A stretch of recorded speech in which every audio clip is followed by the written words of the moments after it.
Hey friends, how's it going? It's Erin with What a Witch Knows. I am here to do a tarot read for y'all on the solar eclipse in Aries that just happened this morning. It's Saturday. And then I'm also gonna touch on the big headline news in in the astrology department, which is Neptune moving into Aries tomorrow on Sunday.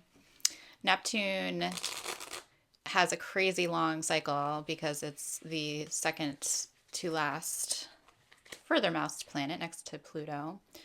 So the last time it was in Aries was in like the Civil War era. So we're talking every time it shifts signs, it's a massive, massive deal because it sets the tone for us collectively. And Neptune is all about spirituality. So let's see what came out. Oh, this is interesting. Okay, so the King of Swords was the first card to fall out of the deck. The King of Swords is all about information, communication. So to me, that's interesting. I want to say Neptune has a conjunction to Mercury. I believe it's at the very end of Pisces, right before it goes into Aries. Now, this is called like the 0 point of the zodiac. So the end of Pisces is the very end of the zodiac. Zero of Aries is the very beginning of zodiac. So to have a major outer planet that is a collective force for change moving over that like reset point is a really big deal. And then also it's connecting with Mercury, right, which is the planet of communication, and that's what the King of Swords is all about, communication. So, I mean, I've heard some readers say that we might want to just like keep our ears and our minds and our hearts open for a message this weekend, and it's almost kind of like a message from our future selves. You know, time is sort of an illusion, as we all know. Like it doesn't really exist. So there's a plane, there's a dimension where our future self, our future timeline is already out there. It's already happening, and all the actions that we're doing right now we can either connect to that or not. And it's all about intention, right? So, what is our intention for our future self? Like, where do you see yourself in a year, in 5 years, in 10 years? You know what I mean? The last time Neptune, actually, when Neptune originally went into Aries, I want to say that was 2011. I could be wrong about that. But yeah, it's entirely possible I'm wrong about that. But it's a long time. It's a long cycle. Let's keep shuffling. I think the point is Ace of Cups on the split. It's all about love and self-love. I think really it's an act of self-love to set that intention for what our future self is going to be, and to pour our resources and our time and our money and our hard work into that vision of our future self, what we want it to look like. It's something that I've been working on personally, and I think when you open up to spirituality in the way that you do with Neptune, because Neptune is spirituality, Neptune is the subconscious. When you allow yourself to receive messages from the subconscious, that really is, your higher self talking to you. So so you just have to learn to think about manifestation sort of in a way that's both receiving and acting. So Neptune in Aries, Neptune in Pisces is going to be about, receiving spirituality, or receiving information even. Neptune in Aries is going to be we are the co-creator. Like, who are we as spiritual beings? Who are we as creators of our own reality? What makes us stand out from the soup, from the void, from the ocean of all that is, and that's Pisces, right? So it doesn't mean that we can't take that sort of universal knowledge that we have from the source of creation with us into this new era where it's going to be all about personal power. Of course, we can take that with us, but it's the raindrop in the ocean thing. It's like, right, like, so where are my boundaries? How do I define myself in the context of something that's so much larger and all encompassing? So listen for that message, because those messages are always coming in. I just think this weekend we might be getting a a little bit more of sort of like a nugget of knowledge from our higher selves if we can be still and open ourselves up to receive that message. Okay, so we have the Five of Wands. Yeah, I mean, this is a little bit of a defensive energy. I would say be careful of closing yourself off to the knowledge from the universe. That can be very easy to do, especially when you have mainstream media sort of in your ear 24/7 telling you that everything's falling apart. There are things, many things that are falling apart. Yes, absolutely. But that's even more of an invitation for you to tune in even deeper to yourself and listen to your direction and your power and where you want to go, right? Because power isn't in government. Power is in your heart. Power isn't in media. Power is in your heart. So these are all really important messages to keep in mind. But I think it can create sort of a veil, an illusion of separation, that we're separated from source and that our power lies outside ourselves and not in ourselves when we're searching for it in the media, when we're searching for it in government. And then when those things start to collapse, we freak out, right?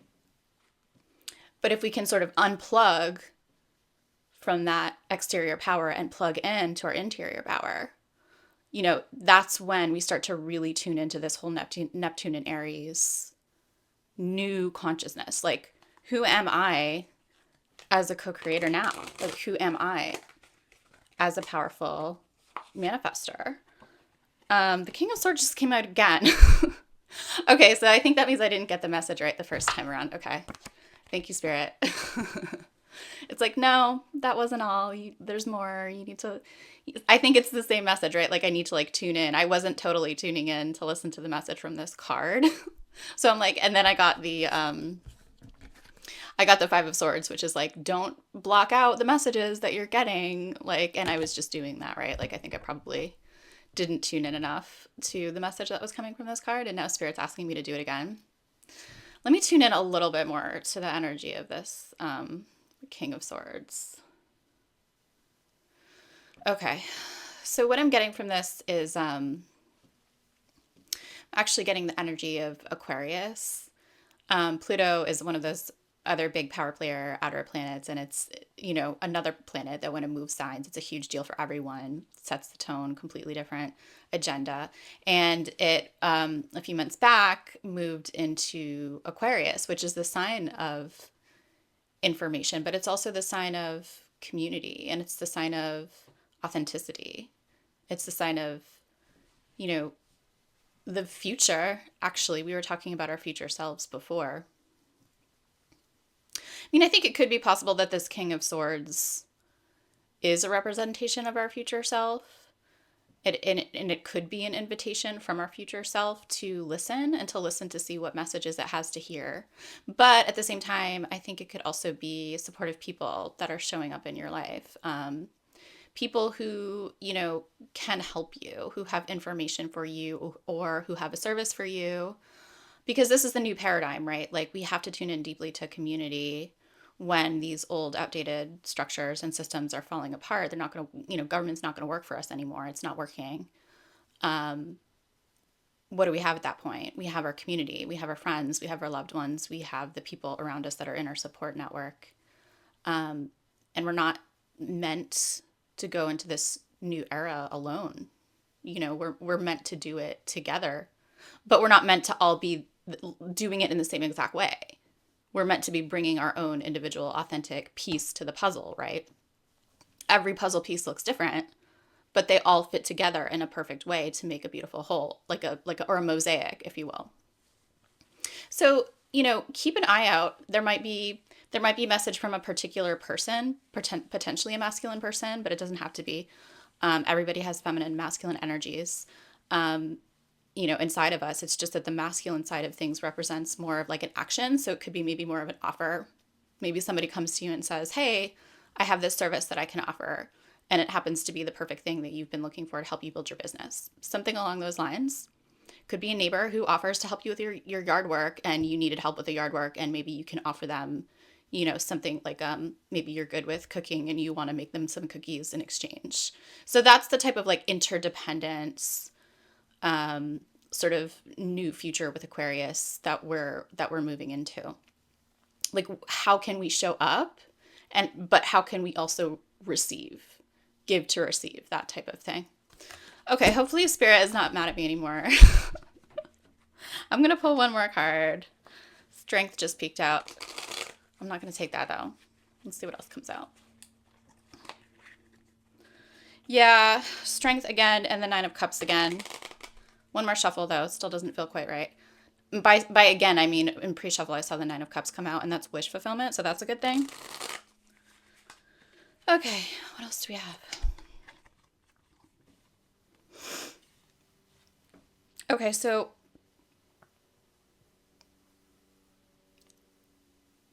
we have the Five of Swords, which the meaning of this card actually isn't coming to my head immediately. This Pisces energy, by the way, has been super foggy.